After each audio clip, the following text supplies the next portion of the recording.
Assalamualaikum warahmatullahi wabarakatuh. Selamat datang di channel Codeners. Masih bersama saya Wira Saputra. Thank you banget nih buat kalian yang udah subscribe. Sekarang udah ada 1167. Dan sorry banget hari ini saya kebetulan lagi nilai anak-anak ya. Jadi belum bisa ngasih video dulu untuk hari ini. Dan sedikit motivasi buat di pagi-pagi hari ya. Mumpung kalian baru mulai kerja ataupun baru mulai kegiatan, banyak orang yang nanyain bisa nggak sih sebenarnya saya jadi web designer gitu. Misalkan saya udah umur 50 tahun, terus bisa nggak sih saya jadi web designer, misalkan basic saya bukan di bidang IT gitu. Nah itu sering banget, banyak pertanyaan ketika ada yang mau ngambil kursus dengan saya gitu. Nah, ada banyak background sebenarnya di tempat saya, dari yang mahasiswa, terus dari yang eh apalagi tuh, dari mahasiswa, terus dari yang kurir juga ada gitu, yang mengubah nasib, terus sekarang udah jadi ya udah jadi supervisor malah di salah satu logistik terkenal ya di Indonesia gitu. Terus ada juga sekarang tuh, kemarin juga belum lama ada yang jadi mahasiswa juga, coba kursus, terus sekarang juga udah mulai kebayang gitu kedepannya mau jadi kayak gimana gitu. Ada juga yang udah umur 50 tahun pun ada gitu yang kursus gitu, terus sekarang udah bisa buat websitenya sendiri gitu. Cuma sayangnya nggak diterusin karena mungkin beliau juga udah sepuh ya, udah kecapean juga gitu buat nerusin di bidang website ini. Banyak banget yang nanya kayak gitu. Banyak juga yang nanya, bisa nggak sih saya nggak ada basic sekali, misalkan programming, tapi saya bisa programming nantinya gitu. Sebenarnya bisa, semuanya bisa. Karena jujur aja saya basicnya itu bukan programming juga dulunya gitu. Jadi basic saya dulu cuma dari teknik sipil ya, dari teknik sipil. Nah basic programmingnya itu nggak ada sama sekali gitu.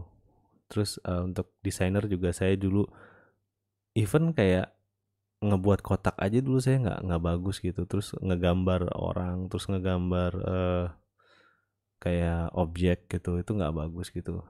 Nah itu semua saya pelajarin semuanya itu by doing ya, jadi kayak saya ngeliatin video YouTube, terus saya juga belajar waktu itu di tim Treehouse, terus saya juga belajar untuk gambar, itu saya belajar dulu ada kebetulan saya di teknik sipil dulu ada mata kuliah menggambar rekayasa. Nah itu di situ saya mengenal yang objek 3D, gimana cara gambarnya dengan ukuran, gimana cara gambar rumah apa segala macam.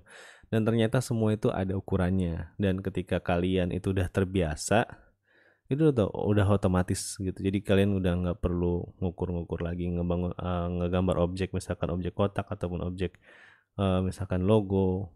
Nah itu semua ternyata bisa dipelajarin gitu, dan kalau kita terbiasa jadi lebih biasa lagi. Nah eh untuk website juga kayak gitu. Misalkan kalian awal-awalnya buat website itu jelek banget. Misalkan kalian awal-awalnya tuh buat website itu tipografinya nggak karuan, terus kontrasnya juga nggak ngerti kayak gimana gitu. Sering berjalannya waktu, dan kalau kalian basicnya itu, misalkan di sini saya coba contohin ya. Misalkan kita coba buka Dribble. Nah, kalau misalkan kalian coba buka website ini, kalian lihat inspirasi-inspirasi dari uh, desainer profesional gitu, kalian akan kebayang gitu, oh website saya mau contoh website seperti ini gitu. Dan bisa juga dicari di awards ya.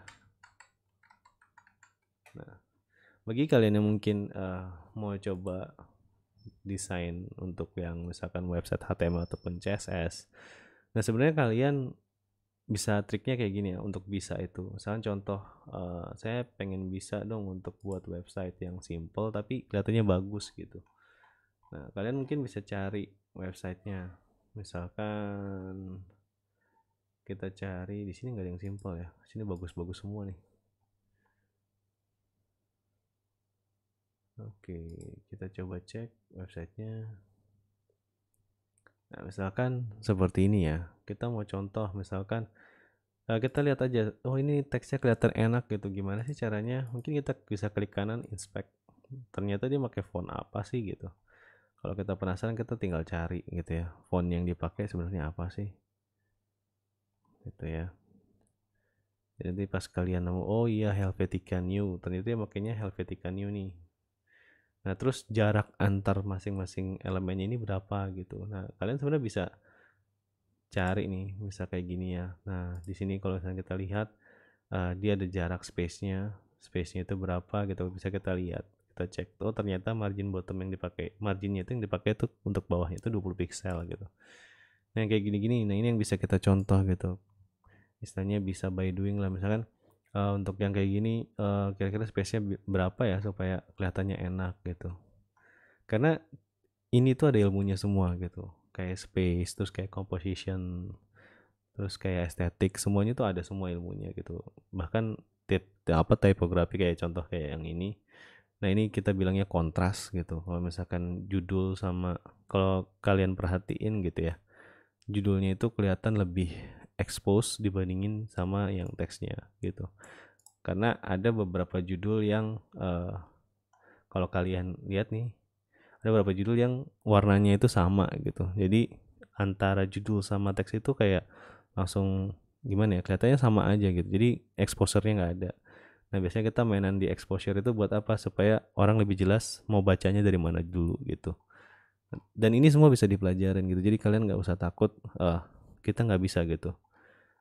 Dan even dulu desain saya tuh jelek banget. Kalau misalkan kita ke channel yang dulu ya, channel yang dulu banget, saya mulai di sini saya mulainya itu dulu dari pondok tutorial. Dan kenapa pondok tutorial nggak saya terusin, saya udah bahas di video sebelumnya.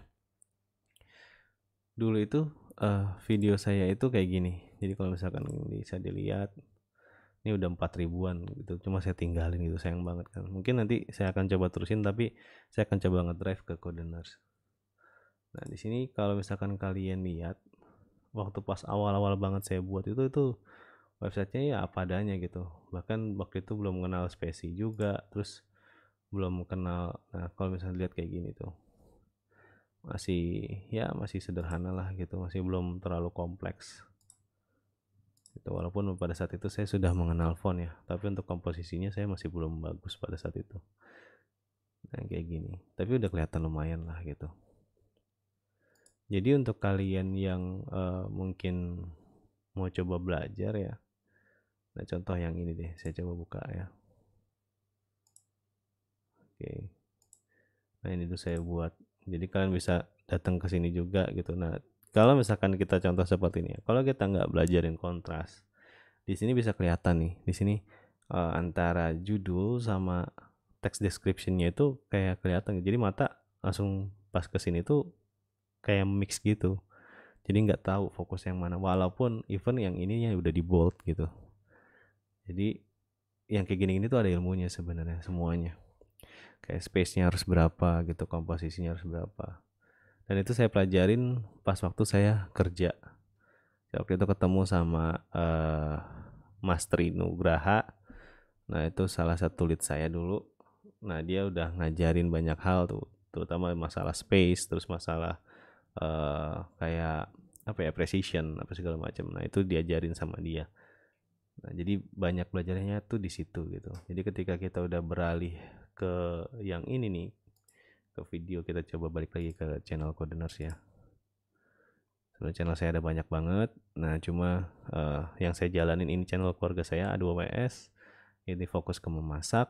Nah ini channel Codeners khusus buat sharing tentang web design untuk kalian gitu. Nah untuk yang videonya itu kayak gini ya. Untuk yang videonya itu misalkan contoh untuk desain yang ini deh. Desain yang kemarin tuh yang baru. Mana yang baru ya? Yang saya ngedesainnya itu pakai Figma kalau nggak salah. Oh ini dia. Nah untuk desain yang ini, nah saya coba kecilin ya.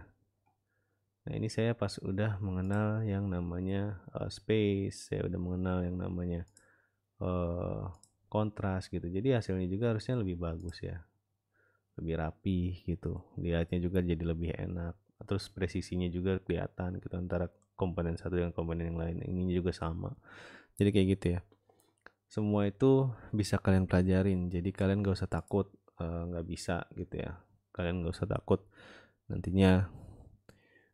Kan kalau misalkan desain itu bukan bakat tapi kita harus latihan. Ada yang emang ada yang bakat gitu ya, tapi ada juga yang latihan gitu. Kalau misalkan kalian punya bakat desain tapi nggak pernah terlatih, ya buat apa gitu ya.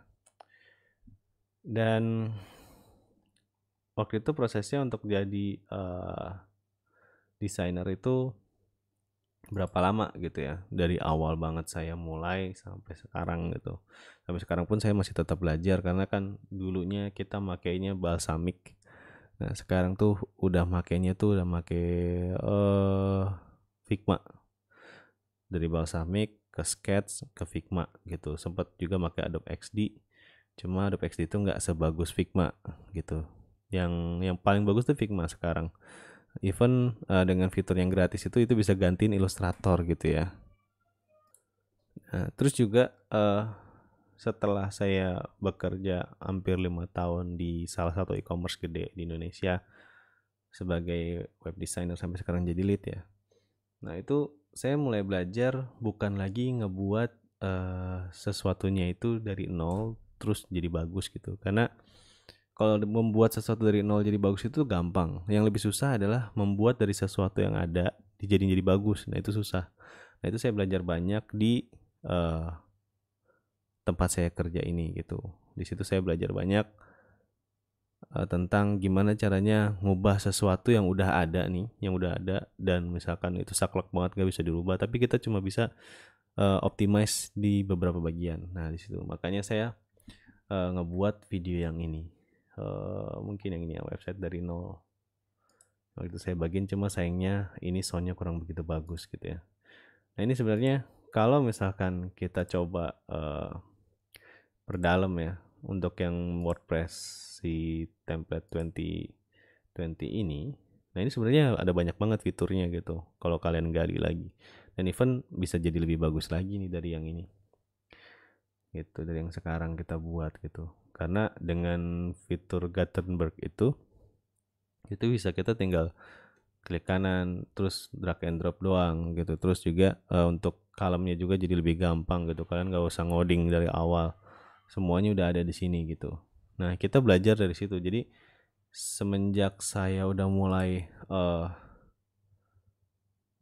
ke dunia lead ya, itu udah mulai belajar gimana caranya ngubah dari sesuatu yang ada yang mungkin kurang sempurna dijadiin mendekati sempurna. Karena yang sempurna itu nggak ada ya, tapi mendekati sempurna gitu, mendekati ekspektasi lah istilahnya. Jadi kita udah mulai belajar maintain, karena kalau untuk create itu gampang, tapi maintain itu agak susah gitu. Paling di situnya aja. Makanya bagi kalian yang mungkin sekarang seorang web designer, ataupun bagi kalian yang mungkin baru mulai istilahnya ya, baru mulai merangkak di dunia desainer atau web designer, ya itu nggak apa-apa, it's okay gitu. Kalau misalkan desain kalian jelek awal-awalnya itu nggak masalah. Jadi saya juga dulu berangkat dari desain yang jelek banget, nggak bisa desain icon, nggak bisa desain ilustrasi gitu, nggak bisa mainan After Effects gitu. Terus juga sampai yang tools-tools yang keren-keren yang sekarang dipakai juga saya nggak bisa gitu. Tapi sering berjalannya waktu, karena itu kebutuhan juga, mau nggak mau kita harus belajar gitu. Yang penting intinya belajar terus aja. Oke, jadi bagi kalian yang mungkin baru mulai beranjak mau jadi web designer, nggak usah takut. Jadi semua orang tuh bisa jadi desainer. Walaupun umur kalian misalkan saya udah 40 tahun nih, misalkan contoh. Ada beberapa case kayak saya ketemu sama teman saya. Nah, dia itu kebetulan baru di PHK ya dari kantornya gitu. Kemudian dia berpikir, kayaknya kalau misalkan saya mulai jualan website online nih lebih oke lah gitu dibandingin kayak saya cuma jualan masakan misalkan seperti itu ya. Nah akhirnya dia coba belajarin gitu, dan sekarang dia jual gitu websitenya gitu. Walaupun websitenya nggak dijual secara online, tapi dia jual ke sekolah-sekolah gitu, dan ternyata itu works gitu. Jadi dia jual seperti kayak modulnya itu modul simple aja, kayak semua materi kuliah, semua materi sekolah itu dimasukin ke websitenya itu sifatnya lokal, jadi cuma bisa diakses secara lokal gitu, dan itu laku gitu. Dan awalnya dia bilang nggak bisa buat web design, ternyata dia juga bisa buat web design, walaupun hasilnya sederhana ya, nggak sekompleks yang e-commerce besar ataupun sekompleks web gede gitu, tapi ya itu bisa dijual gitu. Dan kalian juga nggak usah takut, yang beli website kalian itu bukan karena desain kalian bagus juga ya, tapi karena kebutuhan gitu. Karena saya gini, karena ada beberapa tipe yang sering pesan website nih. Ada yang tipenya itu perfeksionis. Perfeksionis itu dalam artian kayak emang dia pengennya yang bagus banget gitu. Tapi kalau misalkan dia mau bagus banget, tapi budgetnya nggak ada, ya udah berarti itu saya bilang bukan perfeksionis sih, tapi cuma ya banyak omong aja gitu. Istilahnya kalian mau buat yang bagus tapi dananya nggak ada, ya itu percuma gitu. Kecuali emang dia mau buat sendiri gitu ya. Nah ada juga yang tipenya itu kayak minimalis. Minimalis itu ya udah yang penting saya jadi website saya rapi gitu dan sesuai fungsi gitu. Minimalis dan fungsionalis kalau saya bilang. Dan biasanya orang-orang yang kayak gini tuh malah berani keluar budget gede gitu. Even buat website-website yang simple aja dia berani ngerogoh kocek kayak 4 juta, 5 juta gitu. Bahkan sampai ada yang 10 juta gitu. Yang penting fungsinya jalan gitu. Ada juga yang budget gitu. Tipe orang budget ini dia langsung ngomong bisa di awal-awal, saya punya budget sekian, bisa jadi webnya itu seperti apa gitu. Nah di situ kita sebagai web designer kita harus berpikir gimana caranya supaya bisa nyampe ekspektasi ya, bukan muasin ya. Kalau muasin itu susah gitu, karena manusia nggak pernah puas. Tapi lebih ke nyampein ekspektasinya mereka itu kayak gimana gitu. Misalnya contoh, website saya mau ada fitur ABCD gitu. Ya udah, seenggaknya kita ABC-nya itu udah nyampe gitu. Walaupun D-nya itu baru setengah misalkan seperti itu ya. Syukur-syukur kita bisa sampai ABCD-nya gitu. Karena biasanya untuk nyamain ekspektasi itu agak sedikit sulit. Paling di bagian itunya aja. Yang paling penting adalah tetap semangat belajar dan jangan lupa untuk berdoa juga ya. Minta doa ke semuanya karena doa itu juga penting juga gitu. Saya dulu minta doa sama nenek saya sebelum saya jadi lead sekarang ini gitu. Jadi dulu nenek saya sering banget doain gitu. Mudah-mudahan saya gajinya sekian, mudah-mudahan saya punya mobil, mudah-mudahan saya punya rumah gitu. Dan alhamdulillah sekarang kita udah punya rumah, kita udah punya alhamdulillah punya mobil juga, alhamdulillah juga punya kayak semacam studio kecil lah gitu. Ya semuanya itu dari doa juga, dari kerja keras kita juga, dan semuanya itu dari dunia web designer gitu. Jadi bagi kalian yang mungkin sekarang lagi mencoba merayap di dunia desainer ya tetap semangat gitu. Karena saya yakin kalau kalian tetap belajar terus untuk menjadi sesuatu di dunia web design itu gampang gitu ya.